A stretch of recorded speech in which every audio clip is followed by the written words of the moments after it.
Les bisbilles enchaînent à gauche depuis la nomination de François Bayrou à Matignon autour des négociations à effectuer, ou non, avec son gouvernement.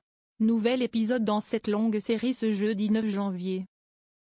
Le Parti socialiste répond au leader insoumis Jean-Luc Mélenchon, qui a accusé celui-ci ainsi que le Parti communiste français et les écologistes, de forfaiture contre l'alliance du nouveau Front populaire mercredi soir, après une réunion entre les trois forces de gauche et le gouvernement à Bercy dans le cadre du futur projet de budget.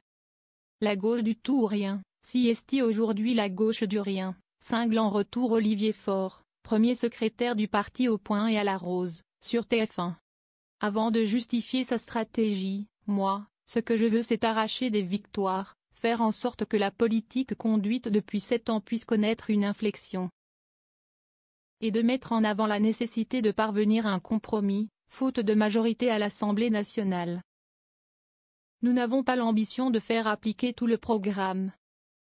Autrement dit, nous n'avons pas l'ambition de faire appliquer tout le programme, rien que le programme, dit encore Olivier Faure, cherchant là aussi à se distinguer des insoumis.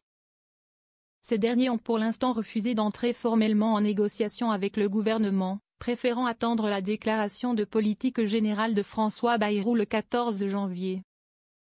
Éric Coquerel, président LFI de la Commission des Finances, doit néanmoins se rendre à Bercy ce jeudi.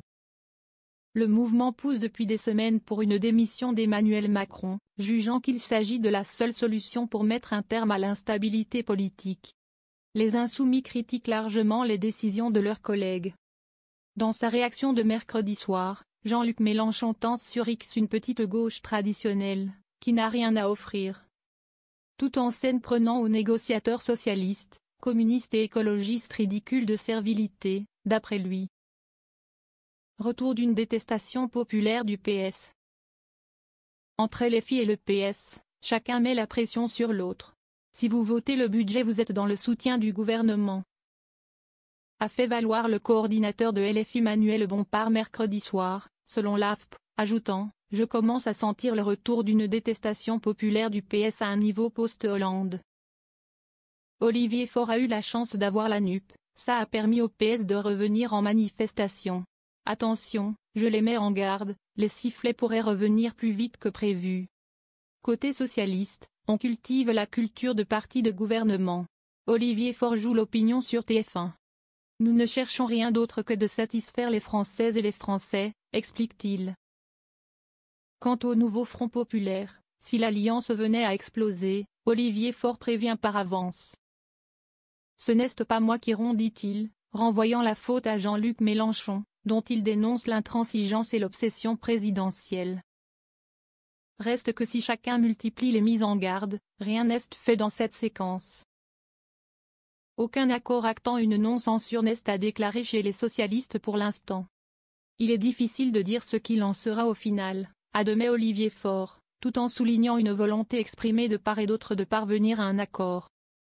Selon des informations de Libération, les socialistes ont formulé plusieurs demandes au gouvernement, dont la suspension de la réforme des retraites, le fait de renoncer à la suppression de 4000 postes d'enseignants prévus par le précédent gouvernement ou encore le maintien de l'aide médicale d'État dans sa version actuelle. D'autres rencontres doivent encore avoir lieu. Nous nous reverrons bien sûr, promet Olivier Faure. En attendant la bataille continue à gauche. Manuel Bompard en remet une couche après la sortie du premier secrétaire sur TF1. L'obsession présidentielle de Jean-Luc Mélenchon? Les seules obsessions des insoumis. Ce sont le respect du mandat que lui ont donné le peuple et la protection du pays de 3 ans supplémentaires de politique macroniste, réplique-t-il sur X.